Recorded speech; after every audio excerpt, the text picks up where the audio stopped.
1947 में जब मां भारती के टुकड़े हुए,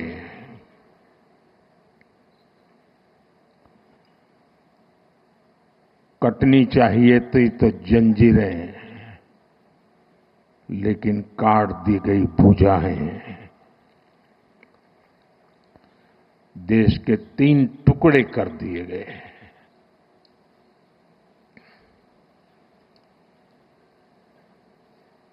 और उसी रात पहला आतंकवादी हमला कश्मीर की धरती पर हुआ।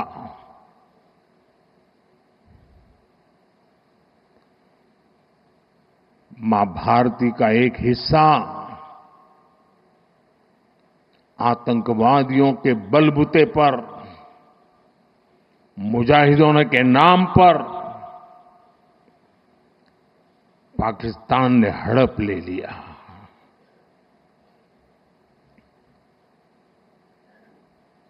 अगर उसी दिन इन मुजाहिदों को मौत के घाट उतार दिया गया होता,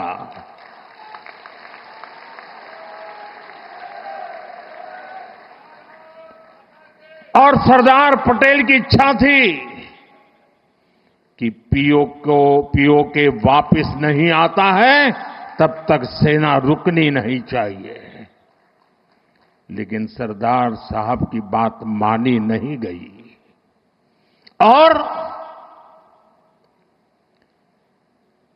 ये मुजाहिदीन जो लहू चख गए थे, वो सिलसिला 75 साल से चला है। पहलगाम में भी उसी का विकृत रूप था। 75 साल तक हम जेलते रहे और पाकिस्तान के साथ जब युद्ध का नौबत आई, तीनों बार भारत की सैन्य शक्ति ने पाकिस्तान को धूल चटा दी।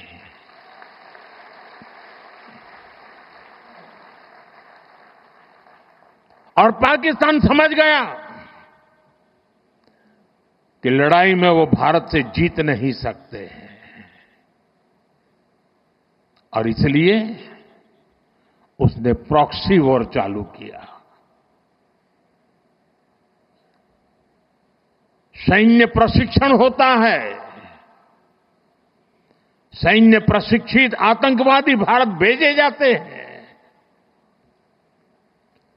और निर्दोष निहत्थे लोग, कोई यात्रा करने गया है, कोई बस में जा रहा है, कोई होटल में बैठा है, कोई टूरिस्ट बन के जा रहा है, जहां मौका मिला वे मारते रहे, मारते रहे, मारते रहे, और हम सहते रहे। आप मुझे बताइए, क्या ये अब सहना चाहिए? क्या गोली का जवाब गोले से देना चाहिए? ईंट का जवाब पत्थर से देना चाहिए? ये कांटे को जल मुर्द से उखाड़ देना चाहिए?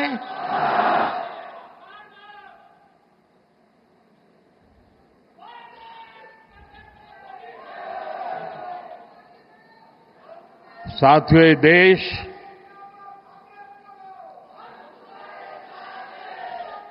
उस महान सांस्कृतिक परंपरा को लेकर के चला है, वसुधैव कुटुंबकम। ये हमारे संस्कार है, ये हमारा चरित्र है, सदियों से हमने इसे जिया है। हम पूरे विश्व को एक परिवार मानते हैं। हम अपने पड़ोसियों का भी सुख चाहते हैं। वे भी सुख चैन से जिए, हमें भी सुख चैन से जीने दे।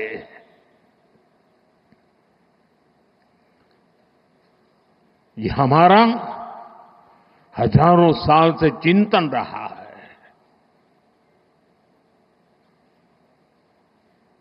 लेकिन जब बार बार हमारे सामर्थ्य को ललकारा जाए,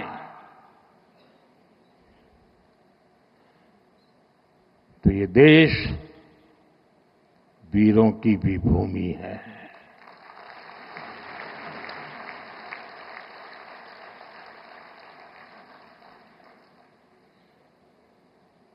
आज तक जिसे हमें प्रॉक्सी वॉर कहते थे,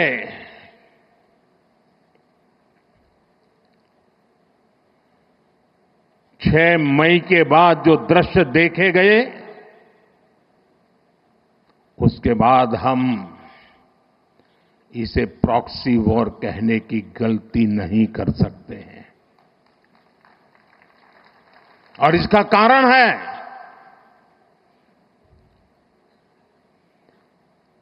जब आतंकवाद के 9 ठिकाने तय करके 22 मिनट में, साथियों 22 मिनट में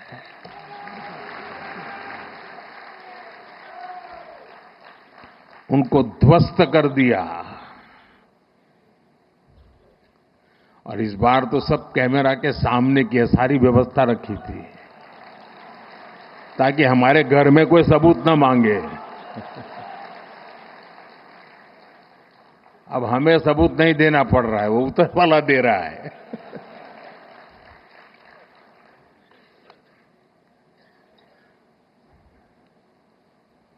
और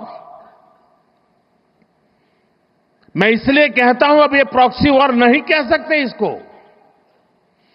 क्योंकि जो आतंकवादियों के जनाजे निकले 6 मई के बाद जिनका कत्ल हुआ,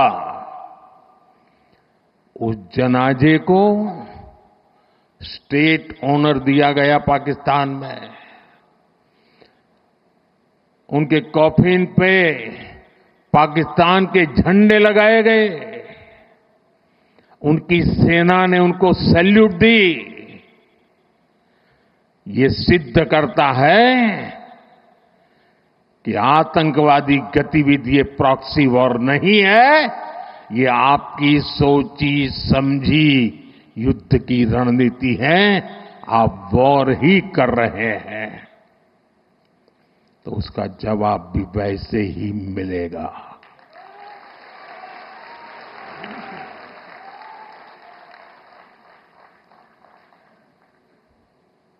हम अपने काम में लगे थे, प्रगति के राह पर चले थे।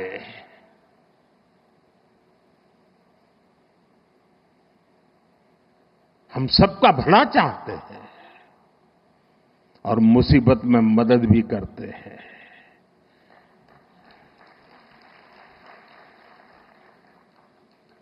लेकिन बदले में खून की नदियां बहती है।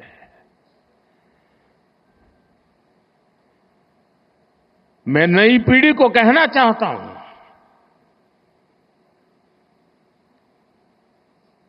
देश को कैसे बर्बाद किया गया है। 1960 में जो इंडस वाटर ट्रीटी हुई है, अगर उसकी बारीकी में जाएंगे तो आप चौंक जाएंगे। यहां तक तय हुआ है उसमें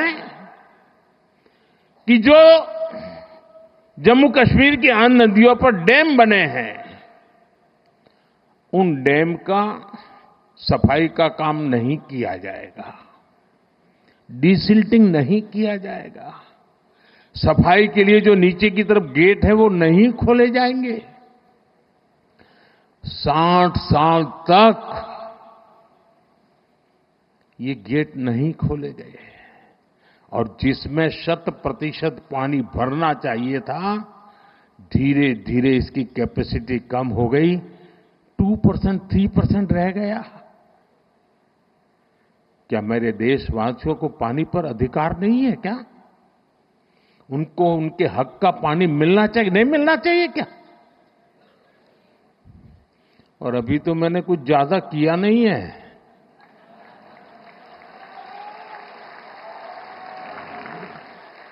अभी तो हमने कहा है कि हमने इसको एबेंस में रखा है, वहां पसीना छूट रहा है। और हमने डैम थोड़े खोल करके सफाई शुरू की। जो कूड़ा कचरा था वो निकाल रहे हैं। इतने से वहां फ्लड आ जाता है। साथियों, हम किसी से दुश्मनी नहीं चाहते हैं।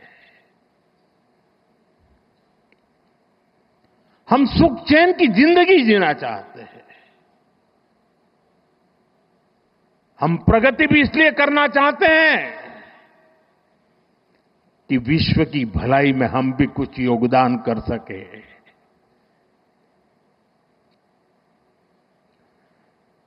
और इसीलिए हम एक निष्ठ भाव से कोटि कोटि भारतीयों के कल्याण के लिए प्रतिबद्धता के साथ काम कर रहे हैं।